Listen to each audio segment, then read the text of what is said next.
Je vous propose d'écouter tout de suite la question d'une téléspectatrice. Il s'agit de Laetitia. Laetitia, 39 ans, professeure des écoles. J'aurais voulu savoir comment financer une reconversion professionnelle nécessitant une reprise d'études lorsqu'on est dans la fonction publique. Alors là, on est avec la personne responsable du FONGECIF. Est-ce que les fonctionnaires rentrent dans ce cadre-là? Alors, personne responsable du FONGECIF, conseil et qualité. Donc, pour les fonctionnaires, ça les concerne ou pas? Pour les fonctionnaires, ça les concerne, mais le financement ne viendra pas de notre structure. On a toujours l'impression qu'on simplifie les choses, mais qu'il y a toujours une petite option qui fait que ça diffère quand même. C'est tout à fait ça. En fait, c'est beaucoup plus simple maintenant, puisque tous les salariés relevant du privé sont bien de notre champ de compétences. Par contre, le secteur public ne relève pas de notre champ direct. Alors, salarié du privé, ça veut aussi dire qu'un artisan, par exemple, qui est auto-entrepreneur ou qui est un indépendant, le jour où il ferme sa société, ne peut pas profiter de ce genre de formation pour le moment.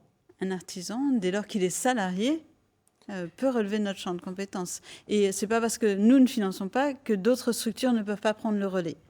Alors, donc il y a toujours une solution. Il y a quelques années, on parlait souvent du congé individuel de formation, des gens qui partaient 1 an, parfois même à l'autre bout du monde, pour faire quelque chose qui n'avait rien à voir avec leur métier, qui revenaient, qui pouvaient réintégrer leur métier. On a l'impression que c'était plus une parenthèse dans leur vie professionnelle pour faire autre chose. Est-ce que maintenant, la formation, c'est vraiment quand on change de métier ou c'est toujours cette parenthèse ?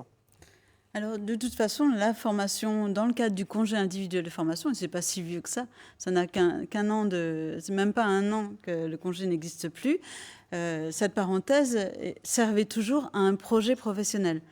Contrairement à l'image qu'on pouvait avoir, les financements intervenaient que lorsque la personne avait derrière un projet à valoriser. Donc tout ça, ça existe toujours, ça a changé de nom. Ça s'appelle maintenant de façon... Vous l'avez affiché... Alors, alors maintenant, il y a le CPF-PTP, c'est ça? Donc ça, je ne sais pas ce que ça veut dire, mais en tout cas, c'est écrit en gros sur le site Internet. Oui. On ne peut rien vous cacher. CPF, vous l'avez cité tout à l'heure dans le reportage, compte personnel formation, et PTP, projet de transition professionnelle. Alors le CPF, en gros, c'est ce qui nous dit ce à quoi on a droit au vu de ce qu'on a travaillé, ce qu'on a déjà cotisé, c'est cela.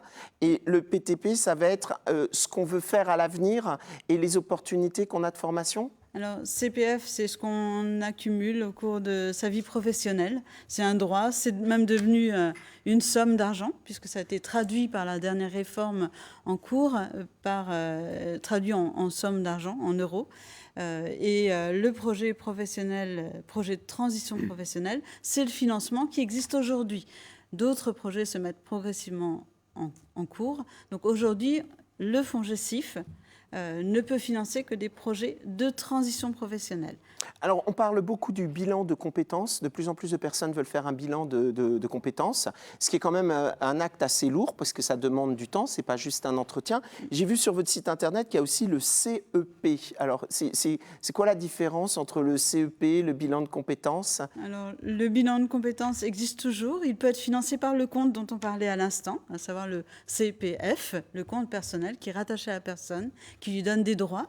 Et le conseil en évolution professionnelle, c'est la partie d'activité que je représente. C'est un accompagnement au sein de notre structure aujourd'hui, à partir du 1er janvier 2020, au sein d'une structure privée qui va être identifiée. C'est la réforme. Parce que c'est vrai que vous êtes en pleine transition. Vous aussi, oui, dans votre formation professionnelle, on peut dire que le FONGECIF est en pleine formation. En tous les cas, on vous invite à aller sur le site Internet du FONGECIF et puis on en parle encore tout à l'heure de cette formation, de cette transition. Dans la vie aussi professionnelle, on change. On ne garde plus le même métier maintenant comme c'était le cas avant où on rentrait dans une entreprise et on y restait jusqu'en fin de carrière. On a des statistiques par rapport à ça ?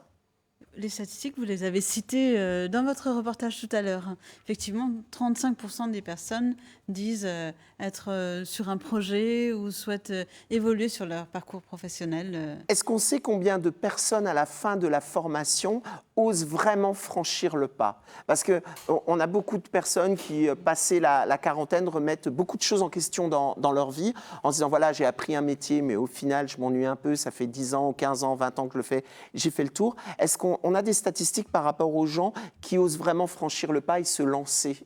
Vous savez, se lancer, c'est avant tout construire son projet et son projet de formation. Donc dès lors que vous rentrez dans une démarche de construction et de financement d'un projet de formation, vous allez manger vos heures de compte personnel formation, qui ne sont pas indéfinies, et donc vous allez réfléchir avant. Donc l'objectif pour nous, c'est que les personnes réfléchissent correctement à leur projet en amont de la demande de financement. Donc pour en fait, c'est comme une épargne. Il faut dépenser son épargne de façon optimale, c'est ça? Tout à fait. Ça vous servira à quoi de partir pendant 3 mois en formation? Est-ce qu'un patron peut vous refuser votre congé de formation? Alors le congé formation, on oublie, année de réforme, le congé individuel de formation est terminé depuis le 31 décembre. Ça s'appelle le compte personnel formation, mais dans les mêmes conditions qu'avant. L'employeur va vous accompagner, vous autoriser à vous absenter, mais vous ne serez financé que s'il y a une acceptation d'un organisme comme le FONGECIF, et demain, on change de nom. Donc voilà, à partir du 1er janvier.